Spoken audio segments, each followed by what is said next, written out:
Okay, well, welcome to the Center for Spiritual Living Tahoe-Truckee's Sunday online streaming service. It's my joy to welcome you here. I'm Rev Pam Brandman, the Senior Minister here at the Center.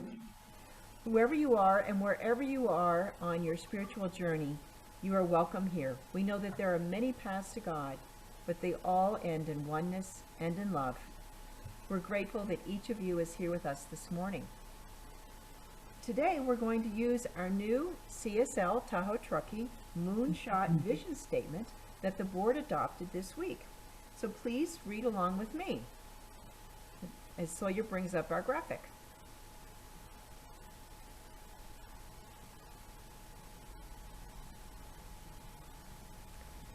Our vision is embracing all and serving with love while awakening to the one. And what are we passionate about? We are a loving and inclusive spiritual community that supports and inspires healing, prayer, and personal growth. What are we best at? We practice and teach spiritual principles through Sunday services, meditation, classes, experiences in nature, and creative expression. What is our resource engine? Divine Source sustains us through our dedicated and creative people, socially relevant principles, and versatile sacred space within a magnificent natural setting. And so the board, next slide, the board also set strategic goals. The whole vision and these goals is all based on the congregational visioning that all of you were involved in way back in November. So each of you is represented in this vision. We also want to share with you our visions, and our board president, Penny Schuler, is going to read them with you. There are 6 areas that we covered. Penny? Center for Spiritual Living Tahoe-Truckee strategic 3 to 5 year goals. First one is spiritual community. CSL Tahoe-Truckee is a welcoming, inclusive, and multicultural spiritual community that builds loving connections through Sunday service, sacred circles, classes, social awareness, events, and activities. Marketing. CSL Tahoe-Truckee's reputation, visibility, and appeal as a loving and inclusive spiritual community is enhanced by an active marketing program incorporating print and social media as well as word of mouth. Programs. CSL Tahoe-Truckee provides inspirational, educational, social, experiential, and creative opportunities for spiritual growth and transformation that serve our multi-generational members, friends, and the community at large. Facility building. Our building is a multi-use facility that is an active and visible hub for both center and community activities. Community connections. CSL Tahoe-Truckee maintains strong and synergistic connections with nature and social, recreational, and commercial fabric of our community, including neighbors, artists, and other organizations. Retreats. CSL Tahoe-Truckee conducts internal, local, and regional retreats and events, including an annual New Thought Music and Art Festival. Yay. So you can see that we are dreaming big, visioning big, and we're grateful that Spirit is in the midst of us, supporting us as it manifests. So next we want to start with our receptivity statement, if you would read along with me. I am here by divine appointment. Something I am about to hear applies to my life. I am open, receptive, and willing to explore the possibilities. Thank you. And so our musician today is Colleen Akiko. And she and Chris are home briefly, very briefly I understand, between 2 vacations. So we are really fortunate that she's making time for us this morning. Colleen has chosen for us 3 original compositions that share her beautiful voice and musical talent, as well as her open and loving heart. So here is Colleen Akiko.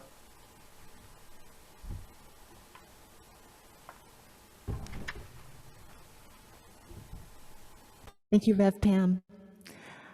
This first song is called Invocation, and it is a song that we can each use to recognize, invite, and welcome the presence who is already present here with us, and appreciate and express our appreciation for the different aspects of that presence.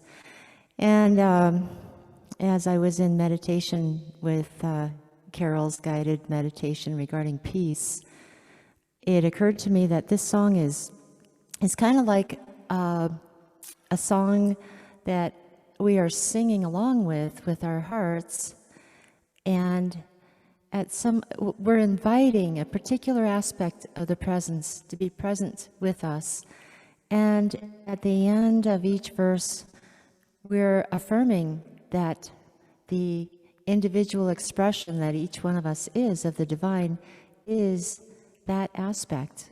And though it is a mystery, we affirm it. And so it's kind of like a duet that we can sing along with. And I invite you to use your breath. You can kind of just take an inhale or an exhale with each line of the song, and allow Spirit to maybe just guide you in this duet that can happen with our hearts and our souls, individually and collectively. So thank you so much for letting me share this.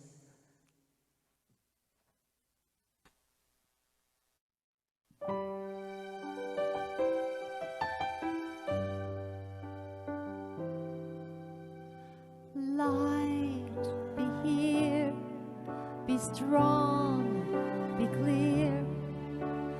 Light, be welcome here. Rising, shining.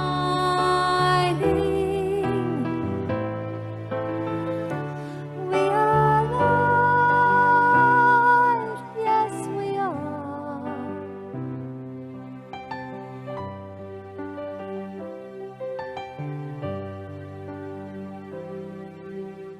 Grace, be here, be strong, be clear.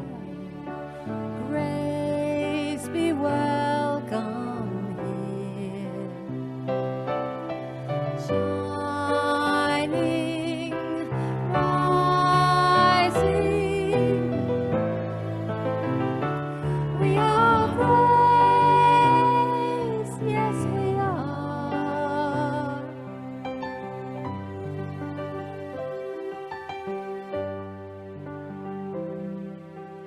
Peace, be here, be strong, be clear. Peace, be welcome here. Rising, shining.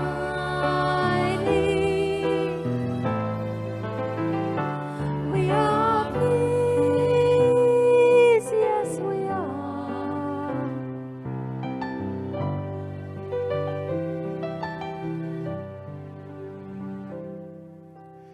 Love, be here, be strong, be clear.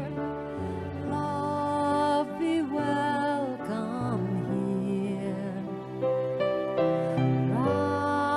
Rising, shining.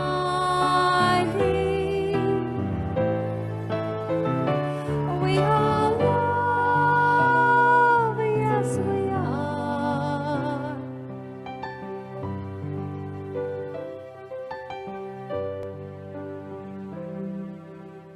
Joy, be here, be strong, be clear.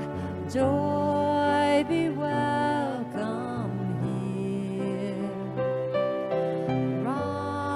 Rising, shining.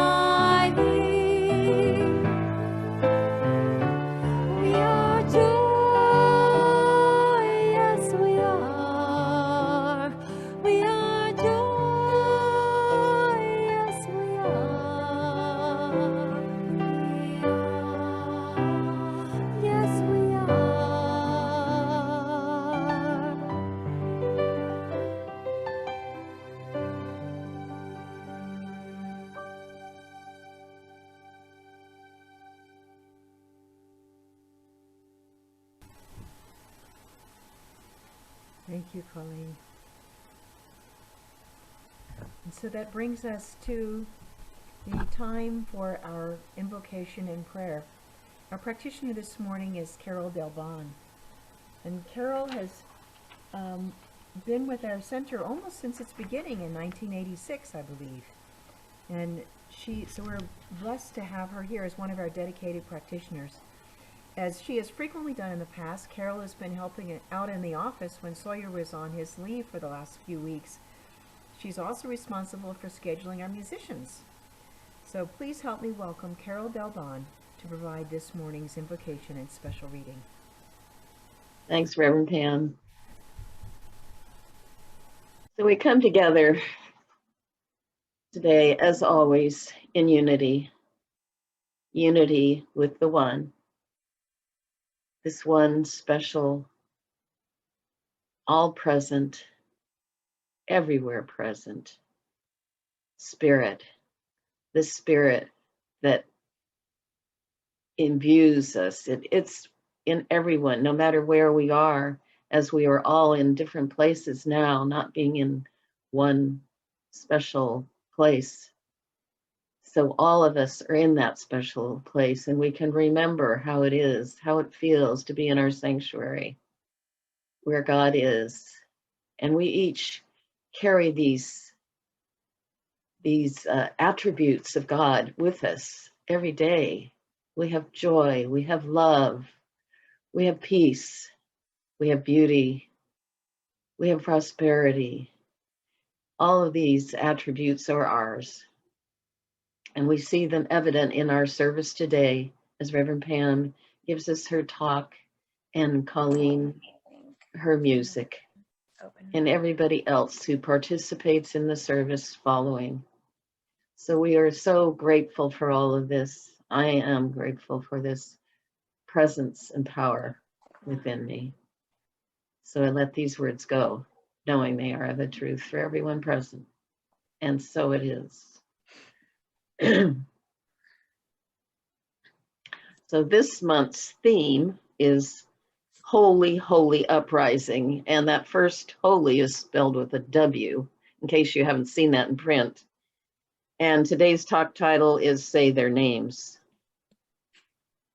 And I am reading from a book by Ernest Holmes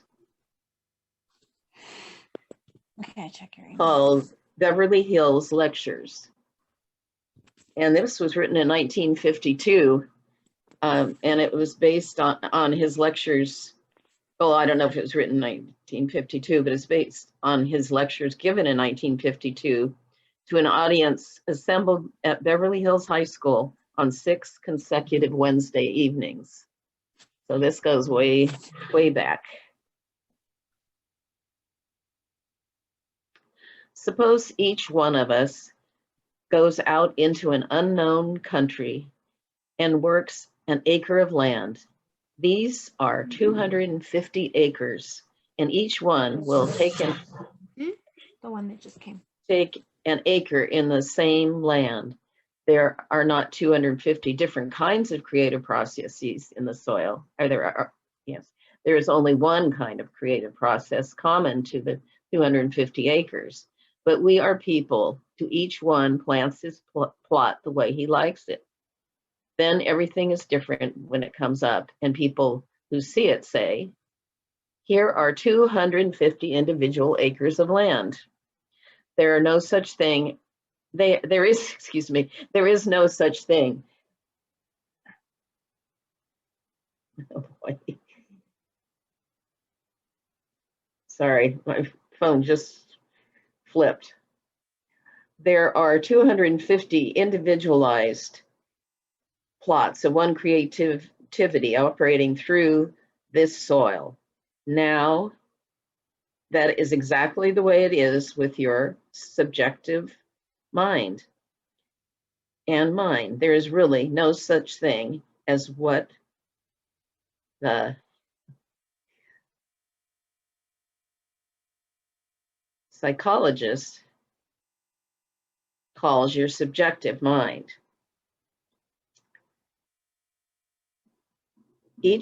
Sorry, this just flipped and I can't, it's taking me a while to read it.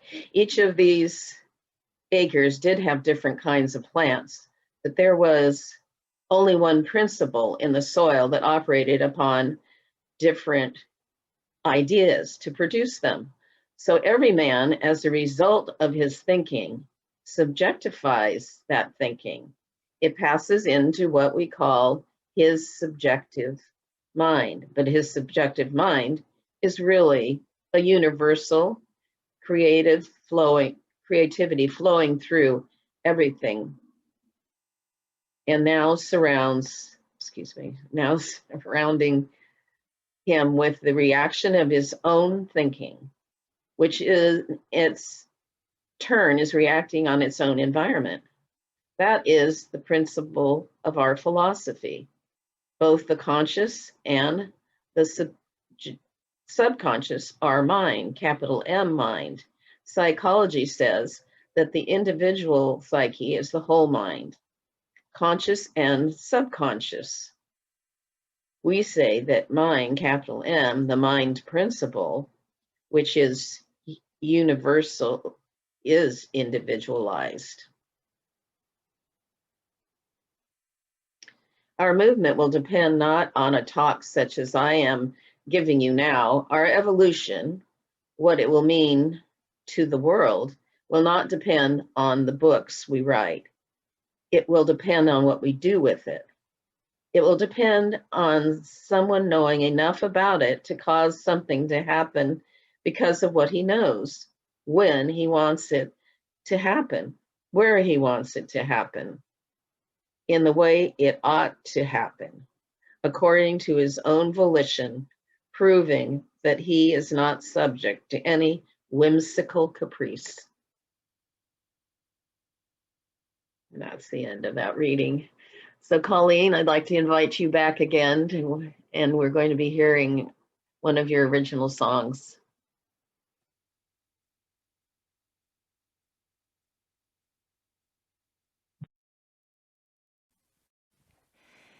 Thank you, Carol. I appreciate what you share so much. This song is simply called Andy. And many of you knew Andy Hill, the past director, for goodness sake, before he passed. And I used to be the pianist for his spiritual group every week. And he was very supportive of musicians.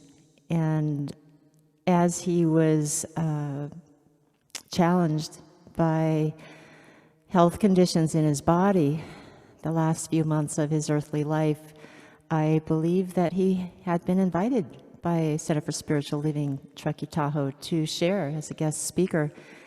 And I was pretty excited about that because I was also scheduled to be a guest musician on the same Sunday.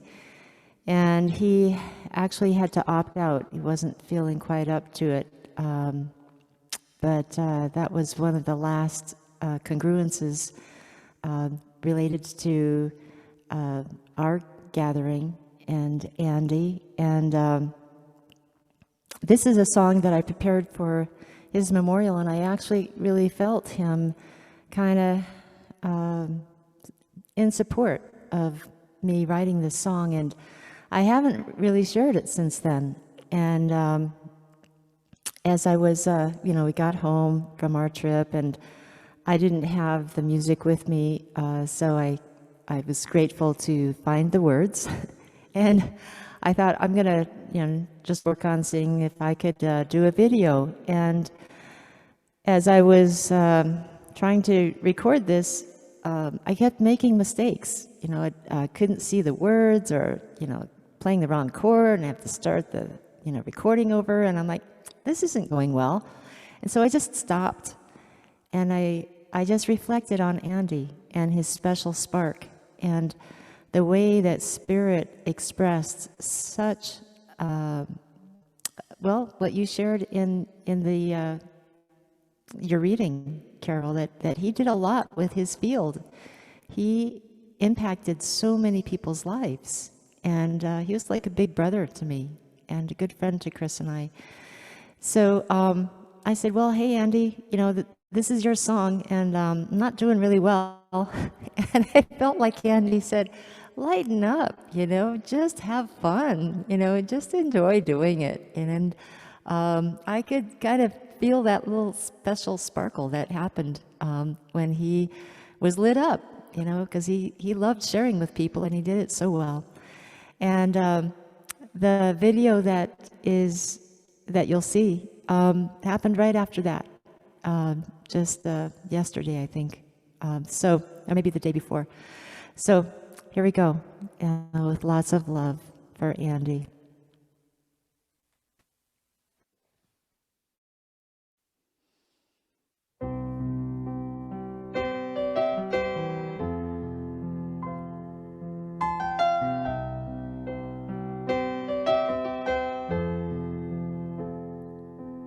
I wish I would have said before you left, I love you, but I lost the chance instead.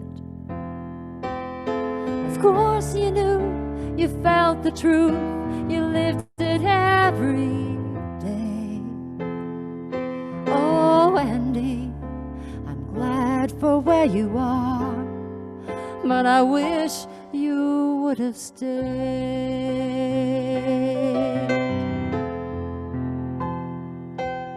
The sparkle in your eyes before you left, a cup of English tea held by your hand, your heart as wide as eagle's wings, here to fly us home. Oh, Andy, your suffering has gone, and your shining soul lives on.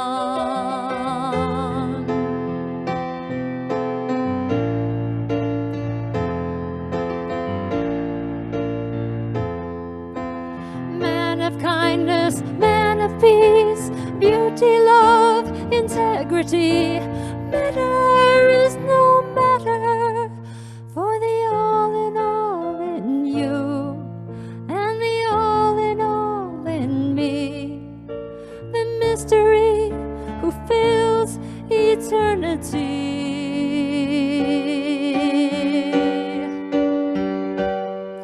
I raise my eyes to see the trail you blazed, crowned with bridges only love could make.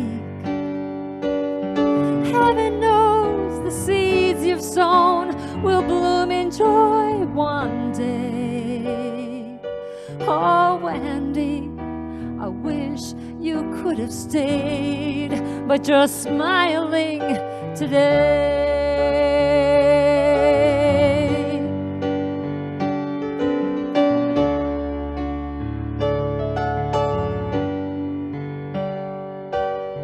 Heaven knows the seeds you've sown are blooming every day.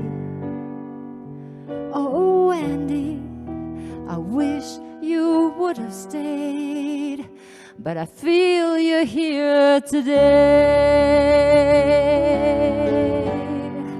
You're smiling today. You're smiling today.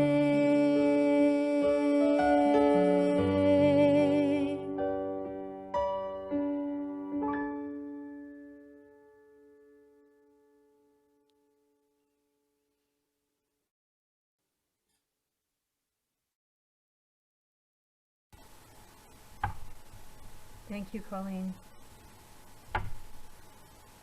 Thank you for sharing that lovely lament for Andy Hill.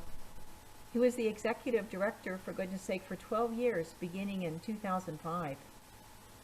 You know, when Colleen shares his name, sings her memories of Andy, she remembers that loving and empowering legacy that he left behind. I looked at some photographs of Andy yesterday on the internet, and he does have that kind of face, that smile. It's kind of like a Buddha smile that lights up the room, and it it just demonstrates that inner deep peace that's unshakable. The love that just fills the room, kind of like that blue light filled the universe that Carol was talking about this morning in the meditation.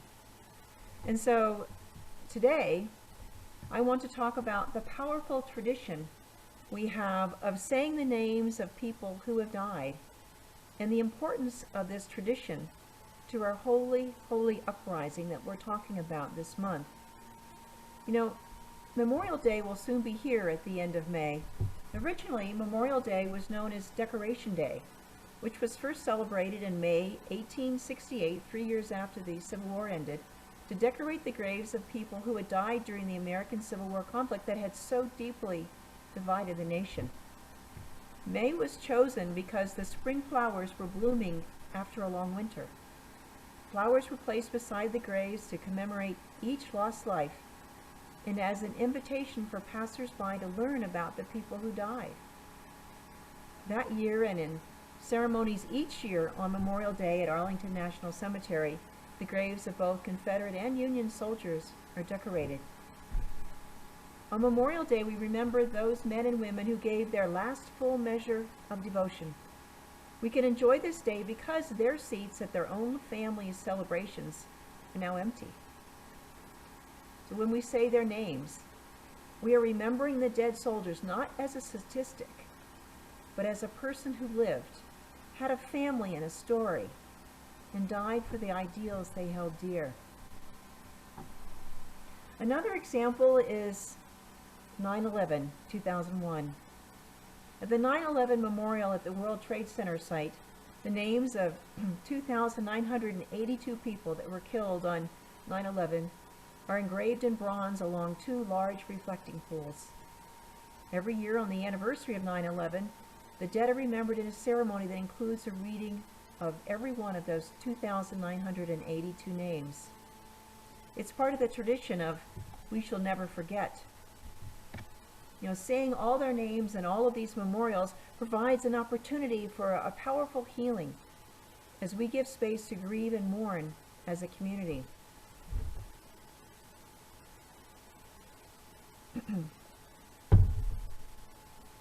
Someone who has always given a lot of good advice on how to deal with these feelings of the heart is Fred Rogers.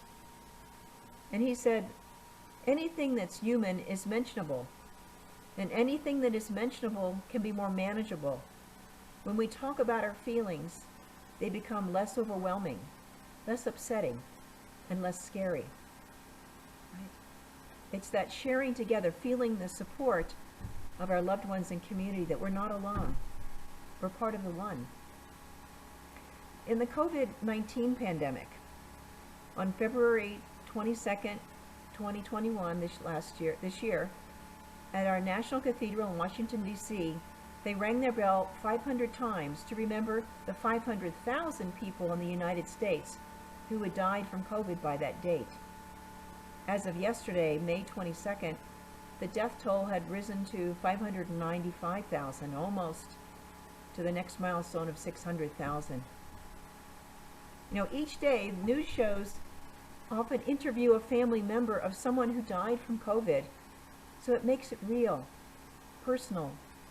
It keeps us from becoming numb to the impact of this disease on real people, real families. It gives it a face, a heart. There are so many examples of the tradition of say their names that it has been used to keep fresh in our minds the memory of people who have died too soon. Remember the AIDS quilts? No. Another example is school gun violence. The first one we think of is Columbine High School, 1999. Now, I went to high school at Bear Creek High School outside of Denver. 2 years after I graduated, the high school was growing so quickly that they separated it into 3 separate high schools. One of them was Columbine High School. So some of my former classmates had children who attended that school at the time. I still freeze, lost in grief, when I see photos of that day or the Columbine Memorial that's just across in the park right next to the school. The innocent lives that were taken that day But these school shootings have become the new normal, so sadly. When we remember, we are called to take action, not just say, oh, woe is me, right? At the Columbine Memorial, the Wall of Remembrance has stone plaques for each of the 13 people who were killed at the high school, with quotes provided by their family. The memorial organizers decided not to include memorials to the other 2 students who were the killers, but there have been more than 100 copycat killings since then. But in the news, they focused on, in the family that put together the memorial, they wanted to focus and give more recognition to the people who were killed than to the killers. They wanted to bring that heart. It's not glorifying the violence, but asking us to change. There's a quote from a parent that's on one of the walls in the memorial, and it says, I hope people can come here to this place to think about how they themselves can be better people rather than to come here to reflect on death. You know, when we focus on the death, on the violence, we get frozen, we get stuck. But when we allow Spirit to enter our being, to heal our hearts and our minds, we allow ourselves to see something different, to allow that different world to manifest, because this is the spiritual truth of who we are. This is the world that Spirit intends, and it vanquishes anything else. In recent years, Black Lives Matter activists have begun using the Say Their Names tradition to honor Black people whose lives were taken by systemic racism and racial injustice. Numerous Say Their Names memorials have been created that include the names, photographs, and stories of Black people who lost their lives. Most of us now know the names of George Floyd, Derek Chauvin, Breonna Taylor, Trayvon Martin, and most recently Ronald Green in Louisiana. In order to include women in the national conversation about race and policing, Kimberly Crenshaw, her African American Policy Forum organization, created the Say Her Name campaign in 2014, so that we remember both the men and women that have lost their lives to violence. Say Their Names gives a face to that police violence rather than a faceless incident. It helps us remember, makes it real, and calls us to action. The tradition of Say Their Names goes back to ancient times. As inscribed in ancient Egyptian texts, for instance, Egyptians believed that to speak the name of the dead is to make them live again. We keep the memory of our loved ones alive when they say their names in memorial ceremonies, whether the ceremonies occur immediately after death or in times of remembrance. We say their name to keep their memory alive. We also don't forget the contributions of our ancestors and people that our society has and has not honored in the past. We stand on their shoulders, all of them. You know, have you ever had a day when things just seem off and you don't know why? Well, sometimes for me, I realize that it's the anniversary of the day that my mother died, or my first husband died of cancer. Something is missing. Someone is missing. Life is different.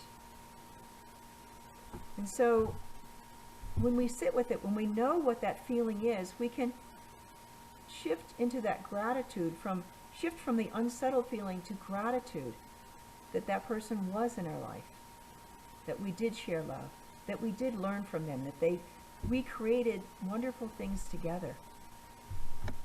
I'm grateful that they were a part of my life, loved by them, learned from them, shared with them. I'm grateful that I had family and friends here to love me as I grieved, as I let go, as I dove deep into my relationship with Spirit to discover the new me without them.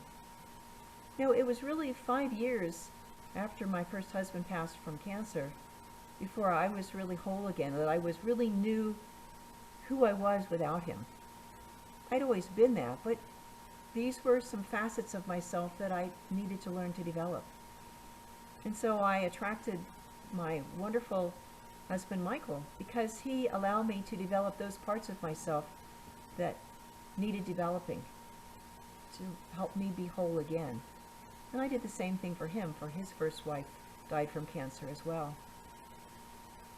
So there's so many ways that we have this gratitude and loving memory of people that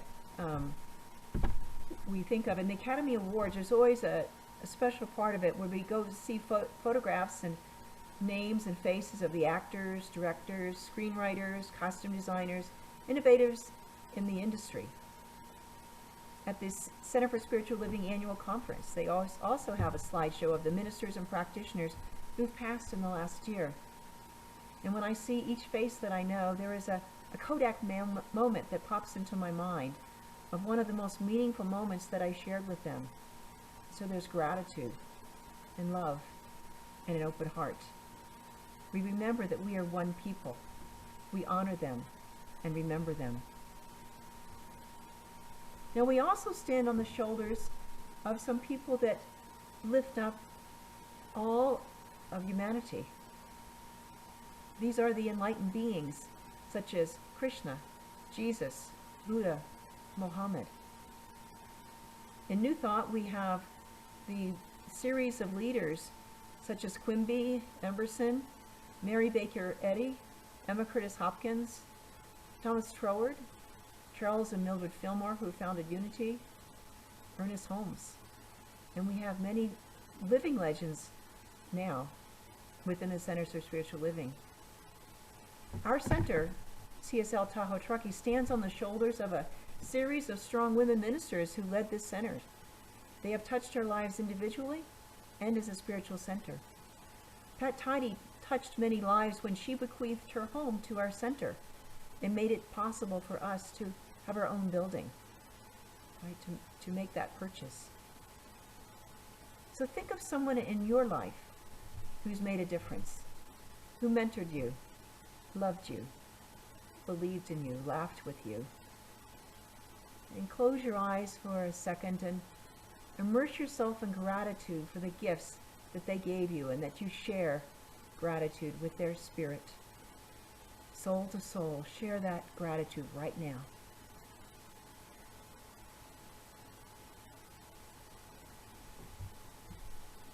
Octavia Butler said, "All that you touch, you change. All that you change, changes you. The only lasting truth is change. Change, but God is change." There are those people that changed you. And there are people that you will change. You are the answer to someone's prayer. The Pixar movie that won Best Animated Movie this year is called Soul. In the movie, Joe is a middle school band teacher who feels like his life is purposeless because he had never made it big as a jazz performer. He always wanted to do it, but it never quite happened. And through a series of mishaps, he helps someone else discover their passion. And in the process, he discovers the meaning of his own life and what it means to have soul. Right? It's about that mentoring of others, sharing with others, sharing our self, our inner self, our soul with each one. And so what we do about this remembrance and the sharing is really important. It happens in two ways. We build on their legacy, their foundation, and then we also work to change the patterns and beliefs of the past which do not support wholeness and oneness. We call these sometimes dysfunctional collective beliefs the race consciousness. And so when we see things happening to people that in the past, people that have died too young, we have the option, the calling really, to change as we move forward. It's time to practice that spiritual principle that we are all one in spirit, one people, one human race. We honor and celebrate the diversity of God in and as each individualized expression of God. We can see what happened to them, both loved ones and strangers, and learn from them. Support them so they can make a contribution to our world, and we can too. We learn to live and grow as one global family that respects and honors the interconnectedness of all life. In the Science of Mind textbook, Ernest Holmes says, the thing that works for us by working through us and is us always. You see, the thing doesn't just make things happen, it has to work in and through us, through the people. We are the hands and the legs and the voice and the heart of spirit expressing itself in the world. And when we work together, that is like all the parts of God working together to create the world that works for everyone. In the reading this morning that Carol shared with us from the Beverly Hills lectures, each one of us is an individualized expression of the one mind, just like the 250 people, each planting their acre of land in this example from Ernest Holmes. We use the same creative process to create our world, which is a part of the whole world that we create together, living together. Holmes also said that the importance and long-term impact of the New Thought movement, the Centers for Spiritual Living, depends on more than just talking about these principles. Holmes said, our movement will depend not on a talk such as I am giving you now. Our evolution, what it will mean to the world, will not depend on the books we write. It will depend on what we do with it. It will depend on someone knowing enough about it to cause something to happen because of what he knows. When he wants it to happen, where he wants it to happen, and the way it ought to happen, according to his own volition, providing that he is not subject to any whimsical caprice. You see, we must walk our talk. We must put the spiritual principles to use and demonstrate that we can set our intention and have them manifest in the world. You can learn how to do that in the class on mental equivalence that is going to start next month. So we'll talk about that during the announcements. But we can make this world a better place, a world that works for everyone. We can remember that people who have died too early, see what happened to them and do our part to change the world so it won't happen to the next generation, to our children, and to the world's children. This is the holy, holy uprising that many of the CSLs have been talking about this May. Howard Thurman said, don't ask what the world needs. Ask what makes you come alive and go do it. Because what the world needs is people who have come alive. And as someone's answered prayer, who and what am I called to be and to do today? So when we see what happens to someone, that it's not fair, you know, there's an example I want to share with you about, you know, something that was wrong with society and that we can do things differently. When my first husband, Pat, was sick with cancer, he had been a good soldier. He did what was asked of him by his managers. And so he did a great job of it. He said, you want to go over here? He'd get it done. He'd go over there. But then before they gave him the reward, they would say, no, we want to go over here instead. So, okay, he changed and went in that direction. And before he got there and got that reward, they changed the direction again, back and forth, ping-ponging him all over the place. He felt dishonored. And so his boss thought that by pitting his managers against each other and really dressing down Pat when they were in a meeting, that would make everyone else want to work harder. He thought, oh, Pat can take it because he's got a tough skin. Well, it might have been tough on the outside, but all of that anger and sadness went inside and became the cancer. And so a few months before he passed, he was in bed and he was really unable to talk in full sentences by this point because it had gone to his brain. But there was one day when he got up, he put on his robe, walking around with oxygen, but for 20 minutes he gave me a soliloquy about why it was so important for me to work to change the business paradigm, to treat people as valued and respected, and when they opened their heart and gave their all, that they should be appreciated and respected, not thrown away. This is what he always wanted. This is what he deserved. And so he kept asking me, what are you learning from this experience? And what I learned is that love is all there is. It's the only thing that lasts. It is the one and only power in the universe. You know, my commission to make the world a better place for people like him, for families like ours, comes from my whole life, but really in that moment it was crystallized. Michael and I, in our marriage, we try to model a loving relationship, showing love and respect for each other, and it has transformed the lives of our 8 children. We give ourselves space to grow and to not always be perfect, but to grow and to love and support the world and have the freedom to follow our own paths, our own hearts. And that is what we do here at the Centers for Spiritual Living. It is a place, a safe place, for people to discover who they are, discover that spiritual connection with spirit within them and within the world everywhere.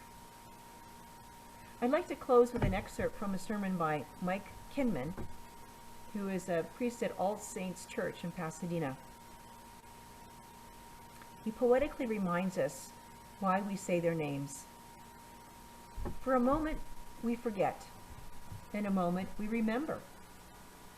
For a moment, we remember, and then in a moment, we forget. Today, we come together to honor both those whom we love but see no longer, and also the struggle and dance of we whose journey on earth is not yet done. Today, we come together to proclaim that though death seems final, though we long so deeply for the things that still seem so close, and yet we increasingly too easily forget. The warmth of her touch, the smell of his hair, the sound of their laugh. We come together to proclaim that the parting of death is but painful and powerful illusion. That what God has joined together, not even death can tear asunder. That's when we say her name, say his name, say their name. We are proclaiming that we have been and always will be one. Let's take this to prayer.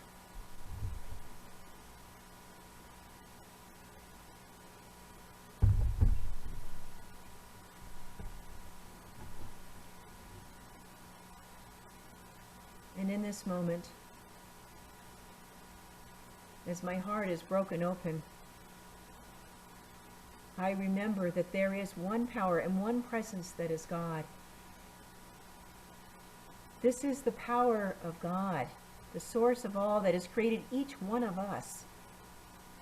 And it is that same amazing and persistent creative force that springs forth as the daffodils do in the spring, as the new leaves that are getting ready to open from the buds that are holding tight from the spring snow showers. It is the same creative force that has created each one of us, that has created me and has created you with love and with caring. I rest in this moment, fully aware of my source, the divine presence that surrounds me, enfolds me, loves me, and protects me. It is my every breath, my every thought, my every movement, my every love and joy. I am grateful for the life of abundant love, peace, and joy that are mine now. And as I look around me, I realize that all of life is also a part of this one, that we are each a unique and beloved part of the one life that is God. All people, all nature, every sentient being, every life, every tree, plant, flower, rock, the wind, the snow and the rain, the sun and the moon, it is all God, and it is all good. And so I reflect on the people who have come before me, who have paved the way for my time on this planet. I am grateful for what they have given to their children, to the world, and to me. I am grateful that I see where life could be expressed more perfectly with greater love, greater understanding, greater courage, greater appreciation of the gifts each person shares with the world, and how we all work together to create a world that works for everyone. How we can all live together in peace, harmony, and joy. I gladly make a commitment to myself and to God that I will follow the divine guidance, and I do my part to live as one people and together create heaven on earth. I let go and let God. God's blessings ripple out into the world. I bless my family, knowing each one is loved and kept safe. I bless our CSL Tahoe-Truckee family and know that divine love from our spiritual community ripples out into the world, healing and touching lives. I bless our loved ones who are dealing with health challenges today, that they are moving through the experience with inner guidance, strength, peaceful calm, perfect functioning of their body's healing process, perfect support from their healthcare team, family, and friends. All is well with them in every way. And today I bless all the places in the world where there is an appearance of conflict and strife. I know that there is an awareness that we are all part of that one life is now rising to our collective consciousness from that spiritual truth that is underneath it all, that is the truth. It is healing any fear or any appearance that there is an other. We are one. We are discovering new ways of being that arise from that spiritual truth, that we are all children of the same Father, Mother, God. We now act with love, understanding, acceptance, and courage. We allow ourselves to be stretched and grow as together we create world peace, love, and abiding joy. This is our birthright. I am so grateful to see this truth, to know it, to feel it, and to accept it as the spiritual reality. And so, with complete trust and faith, I let go and let God make it so. And together, we anchor this prayer by saying, and so it is.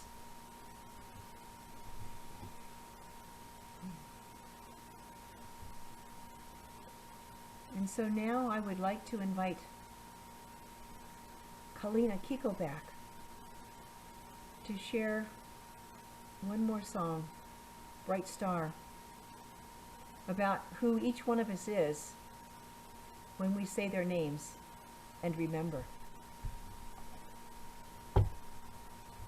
Thank you for that beautiful prayer. This song actually started out with someone in mind who was going through a lot of despair. And, that can come from grieving all kinds of losses. One of my favorite sayings is, the darker the night, the brighter the stars. And as Chris was saying earlier, we're not incarnated in our bodies and living in this time on earth by accident. There's a lot of darkness all around us, and I guess there has been in every time. And I just want us each to really feel the brightness of the stars that we are. So that's this song. Thank you.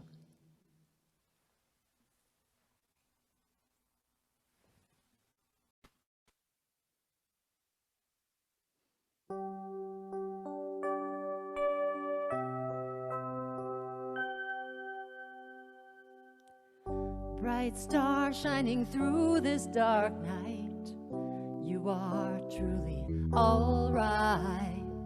Even when you feel your heart beats alone, you're not alone.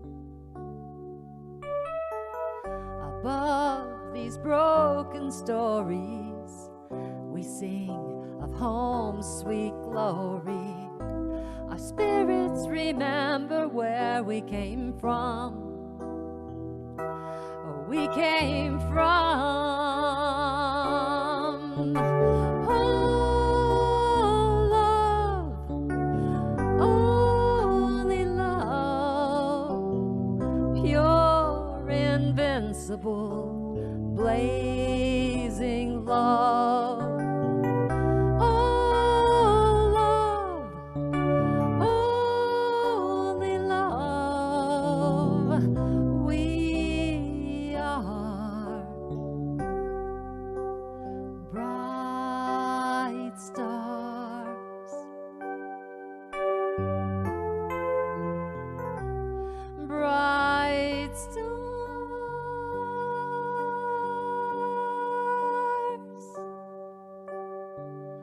Our dreams create the daybreak. Illusions fade when we're awake. Fury and fear dissolve as hope appears.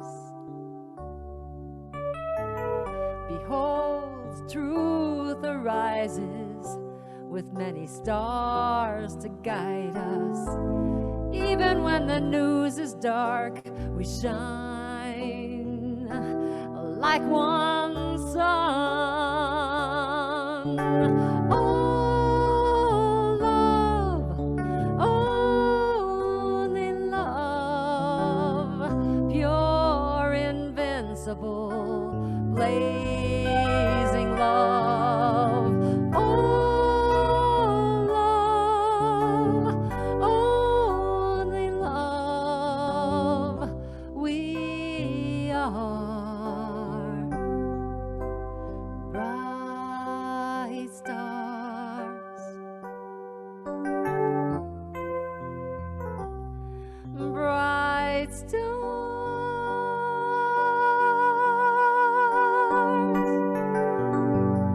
Oh, love, only love, pure, invincible, blazing love.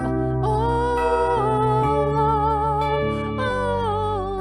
only love. We are bright stars, bright stars,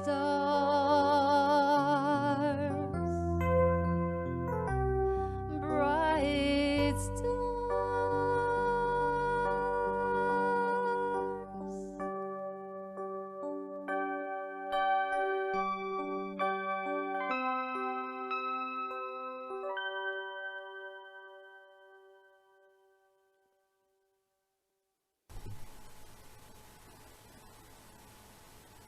Thank you, Colleen.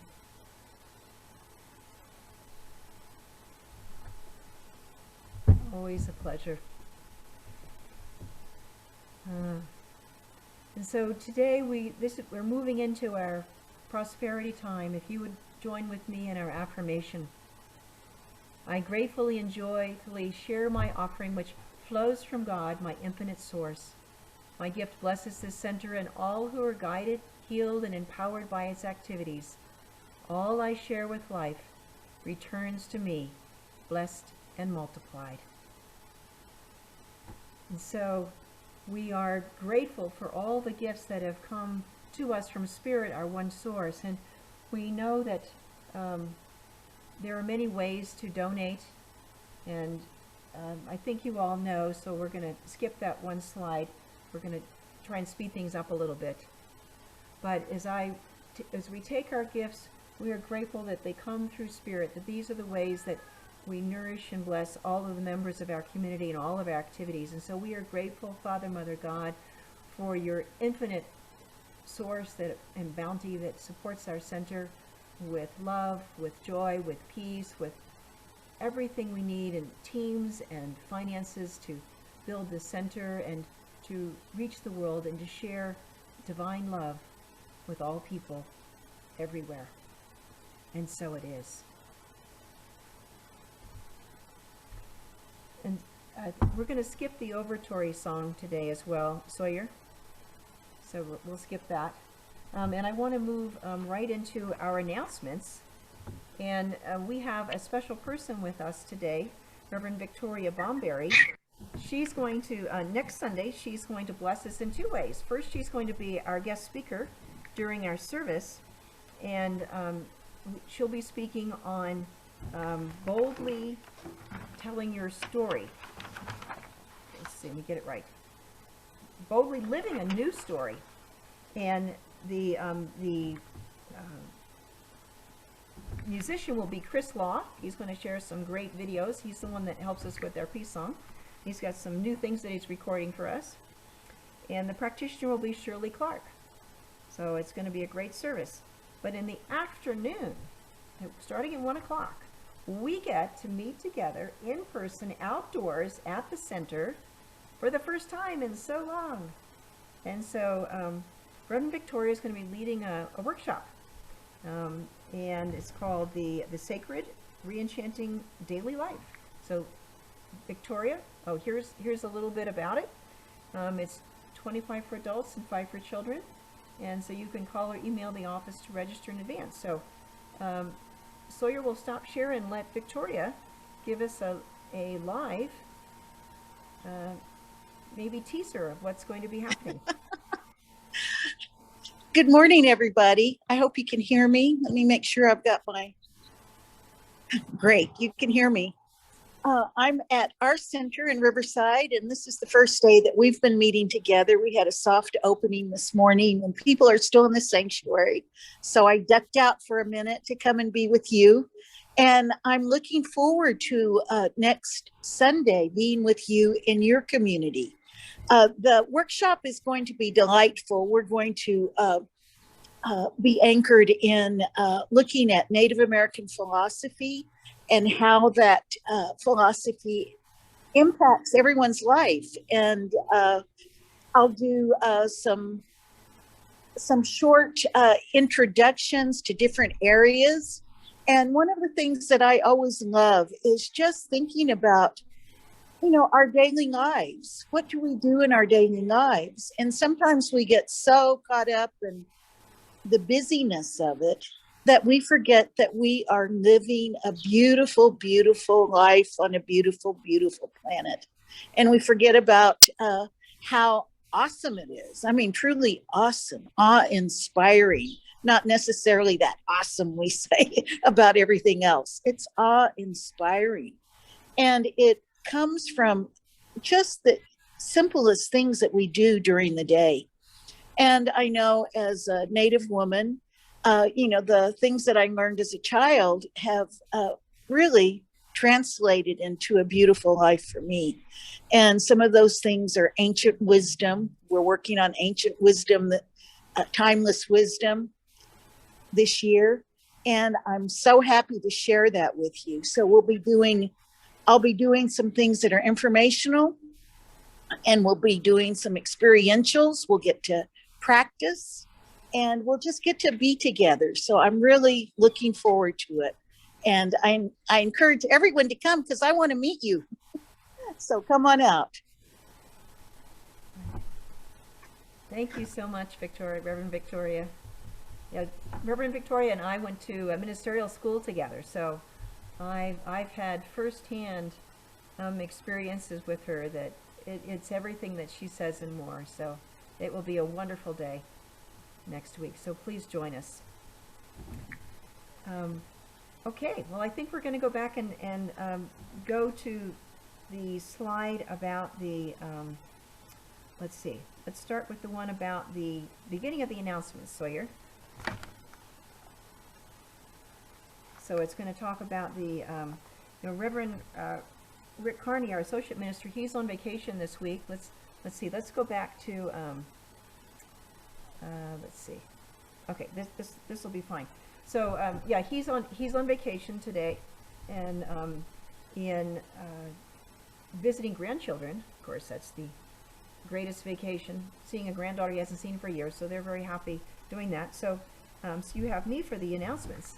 But this is the workshop, and starting this week, Sawyer's back, and so between the two of us, the office will be open from 9 to 2:30, Monday through Thursday. So you can call and make an appointment. So hopefully someone will be there if you want to register for the class. And if you need prayer, whatever you need, we're there to answer your call and connect you with a practitioner, or answer your questions, or if you just need someone to listen, we're there. Next slide. Now we also have some new classes that are starting, and this is the mental equivalence class I mentioned. It's based on this, it's a little 35-page book by Emmett Fox, The Mental Equivalent, but it is packed with power. It's a 5-week class. It's a shorter class, and Donna Axton, one of our fabulous practitioners, is going to be teaching the class. It's on Tuesdays, starting June 15th, and we're going to give the students that register, they'll have a choice. Either they can have it in the morning, 10:30 to 12:30, or 6:30 to 8:30 after work, depending on who registers. But you will learn how to create that mental equivalent that allows the universe to create a corresponding physical image in the world. Next slide.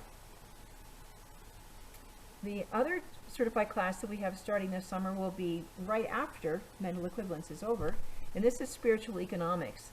This is another fabulous class. It's an 8-week class. It's based on the book Spiritual Economics by Eric Butterworth, and anyone that's ever taken this class or read this book knows the power of this book and putting these principles to use in our life.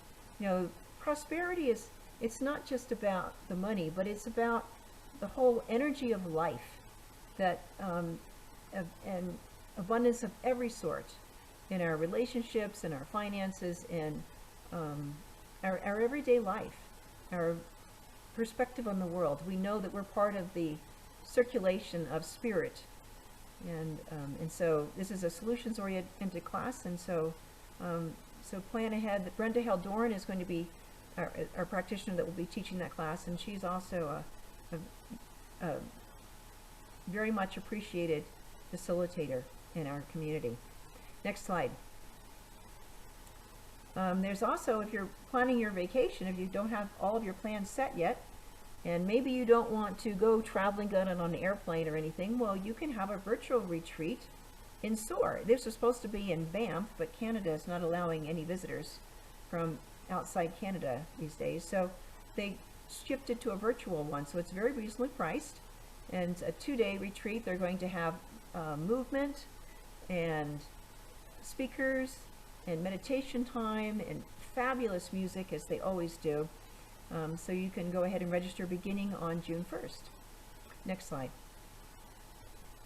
But if you are ready to venture out, then you may want to go to the Big Sky Retreat in Big Sky, Montana. This will begin right after Labor Day, or on Labor Day, I guess, or over that weekend, September 4th through the 9th. And so it's 5.5 days. The featured speaker is David Alt, and Michael Gott is doing a special music concert, so he's a fabulous experience for everyone that's ever heard him. So if you're ready to venture out, then this would be a great opportunity to do that. Next slide. Our adopted highway, unfortunately, yesterday we had to postpone it. There was a little bit too much snow and rain yesterday. So our next time will be June 19th on the 3rd Saturday in the morning. So please join us if you can. Next slide. Now we have a lot of ongoing events on Zoom. The Sunday celebrations on 10th, and starting June 20th, we're going to be in the sanctuary is our current plan. So save that date and be ready to be there.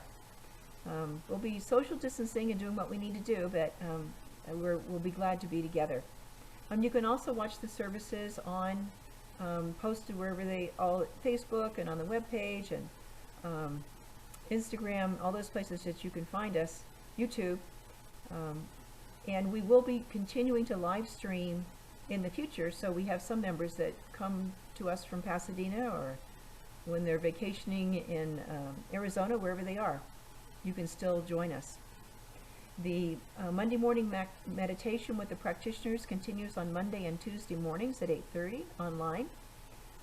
Chris Warchurch is going to be on vacation one more week, but then he'll be back in June.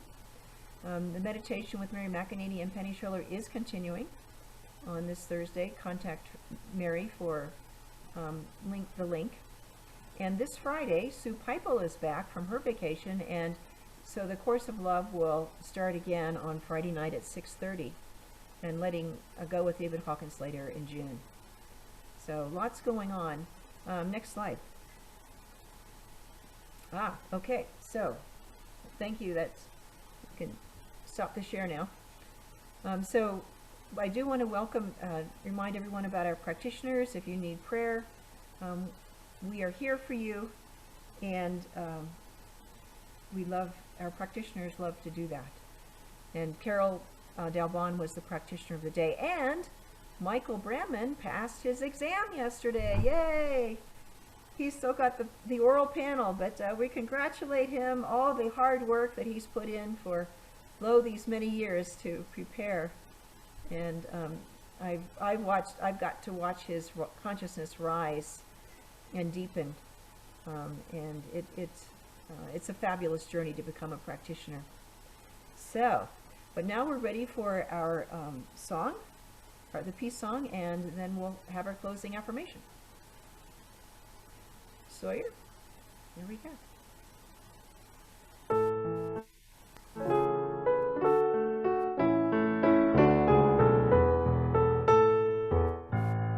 Let there be peace on earth, and let it begin with me. Let there be peace on earth, the peace that was meant to be, with God as creator, family all are we. Let us walk with each other in perfect harmony. Yes, peace begin with me. Let this be the moments now. With every step I take, let this be my joyous vow, to take each moment and live each moment in peace eternally. Let there be peace on earth, and let it begin with me. Let there be peace on earth, and let it begin with me.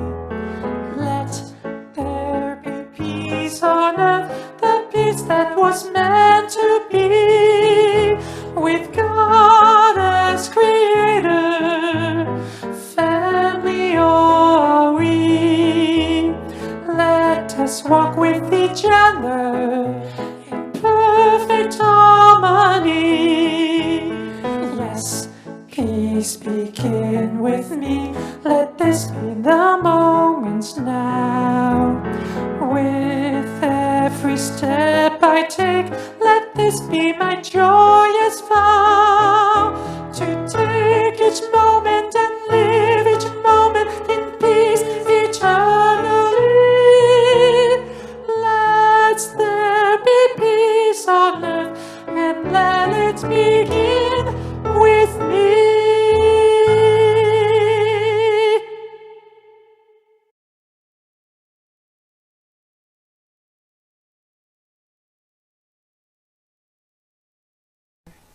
Affirmation, ready to go?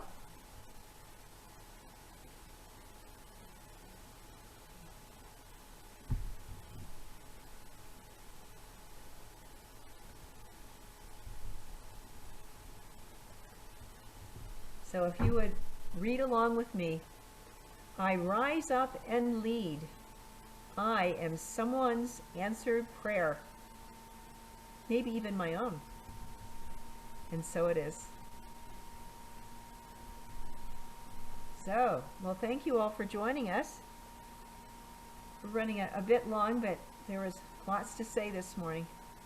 And so it's sometimes when these when you're going through an open heart, it just takes time. It takes time. Can't rush. So thank you for staying with us. All right.